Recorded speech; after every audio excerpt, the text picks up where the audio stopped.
Edward Weston is one of the most important American photographers. He helped secure photography as an art form by being one of the first recognized as taking artistic photographs. Weston was given a Kodak Bullseye No. 2 camera when he was 16 years old. He began capturing the farms and parks around his home, and at the age of 17 his early pictures were exhibited at the Art Institute of Chicago. His hands-on approach allowed him to pioneer many darkroom techniques. He prepared his own sheet film, sometimes using silver emulsion with so much silver you could see it piled up on the plate. His film was rated 16 on the ISO scale, which necessitated very long exposures from 3 seconds up to 4.5 hours. At 22 years old, Weston moved to California. He worked alone for several years, selling photographic services and making portraits, where his talent soon brought him recognition. He won several national competitions, published photos, and wrote articles for leading photography magazines. He worked in the soft focus pictorial style at the time. Pictorialists valued the aesthetics and emotional impact of their image more than what was actually in front of them. In 1922, during a visit home, Weston photographed the smokestacks of the Armco steel plant in Ohio. This series of photos marked a turning point in Weston's career. Detailed, clean, honest, and unpretentious, Weston captured what was in front of him in sharp focus without elaborate manipulation of the print.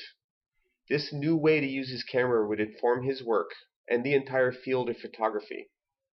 He had discovered the ability of photography to record objects in great and exact detail. Weston began photographing shells, vegetables, and nudes in 1927. The very same principles of light and shadow, density and depth, texture and shape are exploited in image after image. Nudes, dunes, peppers, lettuce, seashells, bark, water, rock. How natural forms are expressed through the lines and masses of their structure, the weave of their growth, tending and constricting, flattening out or scattered across planes, etc. This was the ostensible subject of most of Weston's prints. By finding his subjects in nature, he proved that photography could express power and visual attention just as well as painting. In many ways, he was the first to see that a photograph could be an expression of the same principles of design which painters had been thinking about for hundreds of years. It is this seeing that is Weston's greatest contribution to photography. Weston worked with several cameras over his career. Many of his greatest images were captured with an 8x10 Seneca folding bed view camera or an 8x10 universal view camera.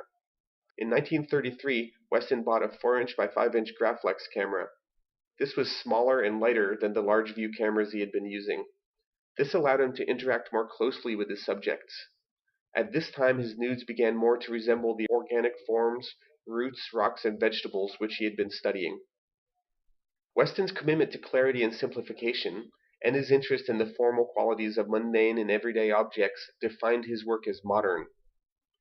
By cropping and framing his subjects close, he created abstract shapes.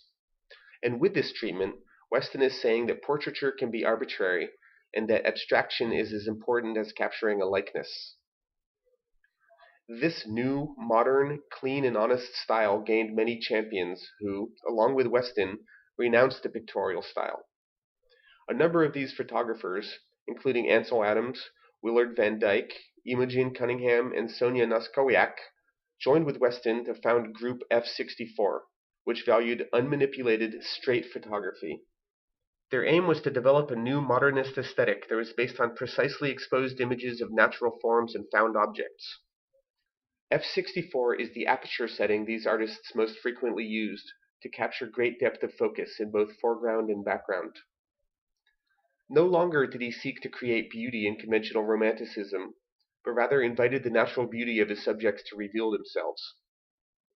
He was not the first to expose and reveal the natural forms around us, but he was the first to bring the style to the public. He developed an approach which animated his subjects with vitality, light, and the muscular reality of their presence. This very capacity to reveal sumptuous, anthropomorphic forms is what makes Weston one of the greats. Weston has influenced my own perspective and caused me to look at my world and my photographic subjects, not just as people and buildings and rocks and plants, but as essential natural forms which relate us all.